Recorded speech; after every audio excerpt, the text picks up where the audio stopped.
May mga baon akong mga simpleng mga accessories sa motor. Liit na bagay pero ang daling nakawin. Kapag kasi enthusiast ka sa motor, yung mga ganyan maliliit na bagay, malaking bagay na yan. So kapag nilagyan natin ng tire hugger sa likod, diyan na magbabago yung sitwasyon. Hindi na kalat-kalat yung mga dumi. Yun, ilog lang pala yun. Dito naman, cellphone holder. Ali, bumili ako ng clear lang na pamalit dito. Yan, papasayin natin. If may request kayo ng motor, pwede din natin i-content. So yan, good day sa inyo netizens. Dito tayo ngayon sa Bulihan, Silang Cavite. Siyempre sa secret shop ulit. Dito ako nagtitiwala sa mga pinapakabit dito. Pero for now, may mga baon akong mga simpleng mga accessories sa motor. For the meantime, NMAX lang muna yung pinaka-model ko kasi ito yung current na motor ko. Pero if may request kayo ng motor, pwede din natin i-content. Wait a minute! Next vlog, kung ano yung most requested yun na motor, pwedeng Raider or pwedeng Click 125 o kung ano man yung motor nyo, pwedeng i-content natin next time. Ito muna yung una natin kakabit, i-unbox ko lang. Ang presyo nito ay 197, ganito lang kaliit. Ito pinaka-komplikado. Pero, ayan, naglag agad. Ito laman yan, 197. Sobrang liit na bagay pero ang daling nakawin. Ayan ang laman, ayan. Oh. Wow! So, namili ako ng ganitong style kasi ito yung parang medyo kakaiba. Kita ba siya? So ayan, medyo spiky yung design niya. Yung iba kasi parang lines lang eh. So ito is parang spiky. Tapos dito may nakalagay na NMAX.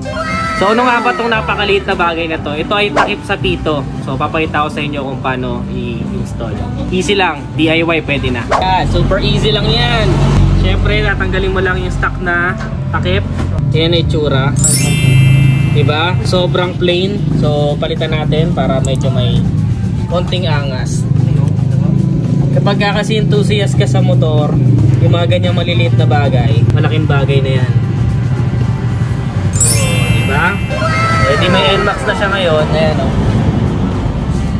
Pwede nyo din ibahin yung kulay kung gusto niyo na medyo mas maporma. Pero for me, okay na yan na black para hindi masyado pansinin, hindi agad-agad nakawin. So yun. Wow! Sobrang easy lang i-install. Medyo madumi lang yung aking motor kasi kung mapapansin nyo, wala pa tayo ditong tire hugger. So ayan yung next natin na item. Wow! Unbox mo na. Next natin item. Ayan. Ayan o. Yamaha MDX. Ito naman isang to na desensi, kakabit natin yan dito sa likod ng aking motor kasi nga kung makikita ninyo medyo madumi or kalat-kalat yung mga putek sa motor ko. So kapag nilagyan natin ng tire hugger sa likod, diyan na magbabago yung sitwasyon. Medyo hindi na siya messy, hindi na kalat-kalat yung mga dumi. So papakita ko sa inyo kung paano ikabit to. Tara. Punas-punasan lang muna natin. Napakadumi. Ayan o, sobrang dumi o. Parang galing ng Taal. Nasabugan ng Taal.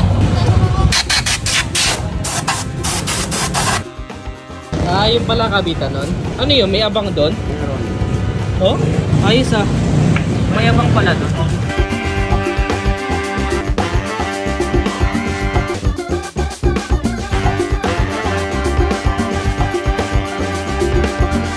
Tsaka ipapasok to ngayon para mas madali.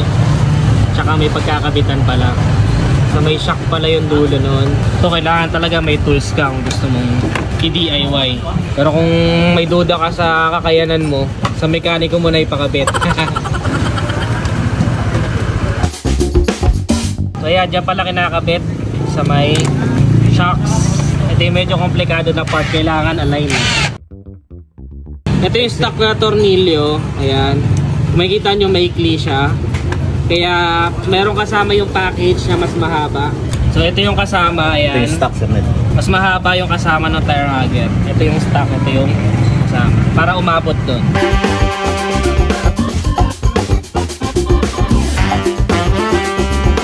Sobrang dikit pala nito sa ano, disc.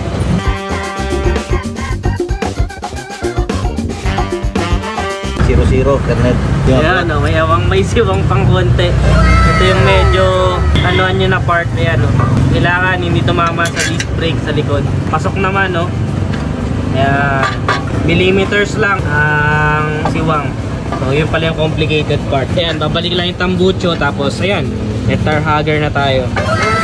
Ayan, diba?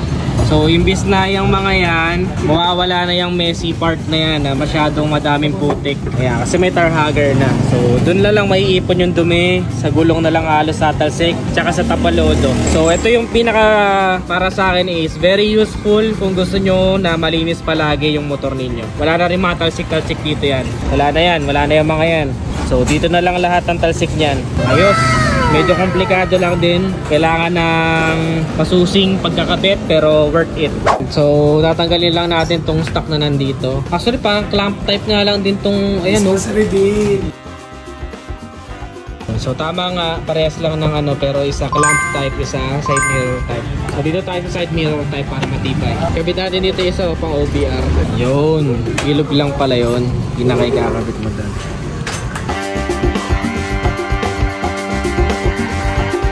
Yan, so naluluwagan naman yan dyan, Edison. So pwedeng ikaw na magpwesto kung anong trip mo. Ayan, dito naman cellphone holder. Tanggalin natin tong stock, hinihingi ito ni boss.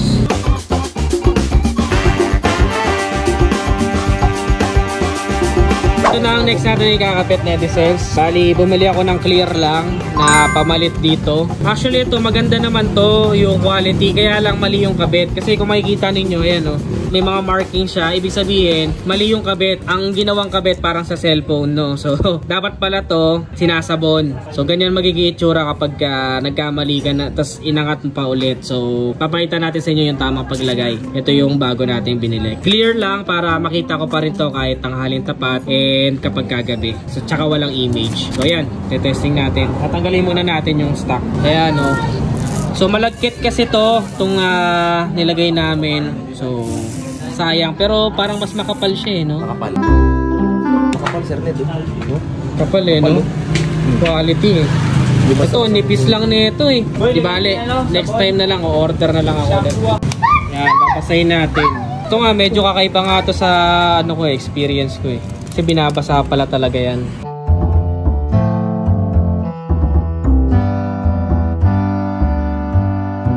Yun!